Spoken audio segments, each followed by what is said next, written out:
Welcome to our channel Engineers Choice tutor.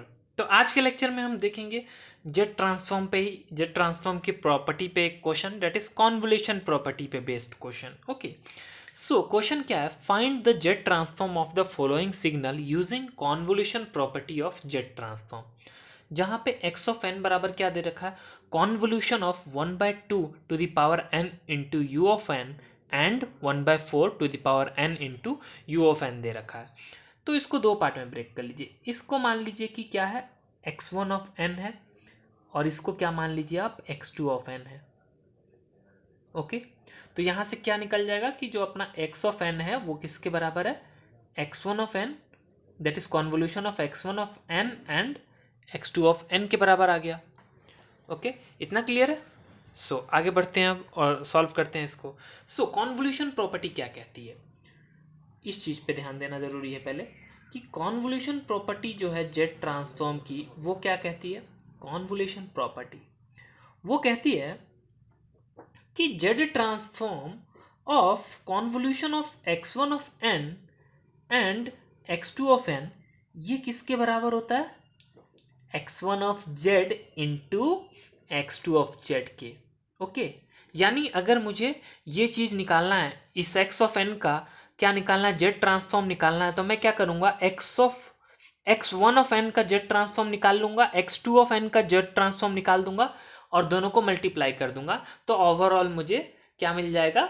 Z transform मिल जाएगा। किसका? X of N का, क्योंकि एक्स ऑफ एन बराबर क्या है? Convolution of x1 of n and x2 of n। तो चलिए x1 ऑफ n का जेड ट्रांसफॉर्म निकाल लेते हैं।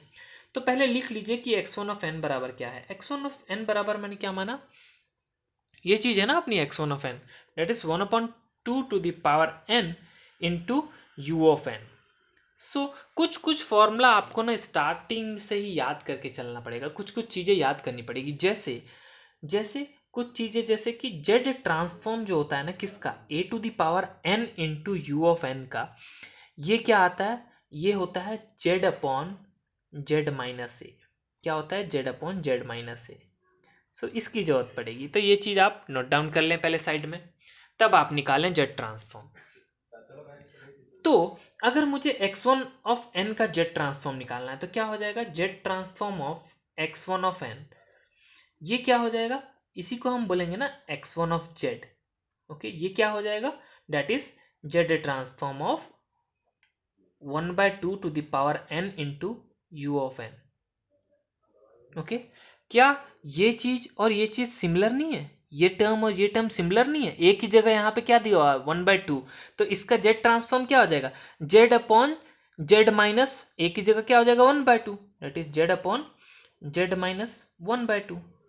सो यहां से मैंने क्या निकाल लिया? x1 ऑफ जेड निकाल लिया। इतना क्लियर है? ओके, 1/2 आ गया। ओके, आई होप आपको इतना क्लियर हो। अब आगे बढ़ते हैं। 1/2 आ गया, यहाँ पे क्या आर ओ सी क्या आ गया? आर ओ सी अपना आ जाएगा क्या? देखिए, mod of z is greater than equal to, that is mod of z is greater than 1/2 आ जाएगा, greater than 1/2 R O C. Okay, so अब मुझे क्या, x1 x2 ऑफ n निकाल लेता हूं मैं, x2 ऑफ n। ओके, सो जब मैं x2 ऑफ n निकालूंगा तो वो कैसे निकालूंगा? x2 of n, see x2 of n निकालने का तरीका क्या है? और ये भी मैंने कैसे लिखा, ये मैंने कैसे लिख दिया?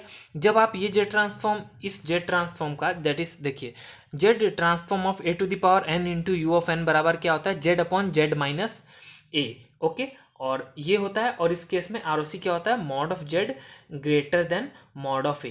तो सिमिलरली ए की जगह 2 है तो मॉड ऑफ 1/2 क्या हो जाएगा? 1/2।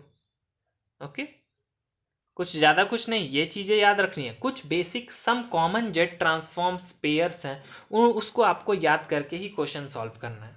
ठीक है, तो सिमिलरली x2 ऑफ n निकालूंगा तो x2 ऑफ n बराबर क्या है मेरे पास? 1/4 to the power n into you of n। Okay, अब इसका मैं जेट ट्रांसफॉर्म निकाल लूँ, that is z transform of 1/4 to the power n into you of n। इसी को मैं कैसे डिनोट कर रहा हूँ? इसी को मैं डिनोट कर रहा हूं x2 ऑफ जेड से। किससे? x2 ऑफ जेड से।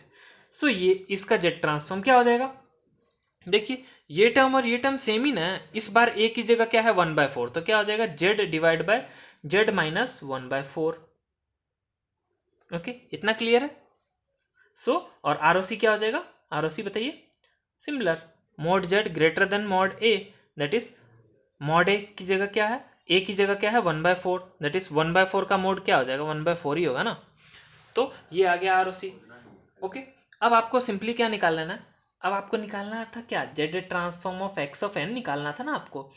और यही चीज क्या थी, Z transform of X of N क्या था, ये था अपना Z transform of convolution of x1 of n and x2 of n। Okay, और हमें मालूम है कॉन्वोल्यूशन प्रॉपर्टी के से Z transform of convolution of x1 of n and x2 of n बराबर क्या हो जाता है, x1 of z into x2 of z। अब मेरे पास x1 ऑफ z है ही, x2 ऑफ z है ही, रख लेता हूं वैल्यू। ओके, क्या वैल्यू आ जाएगी, वैल्यू आ जाएगी अपनी z divide by z minus 1/2, okay, into Z divide bye x2 of Z क्या है z माइनस 1/4, सिंपल।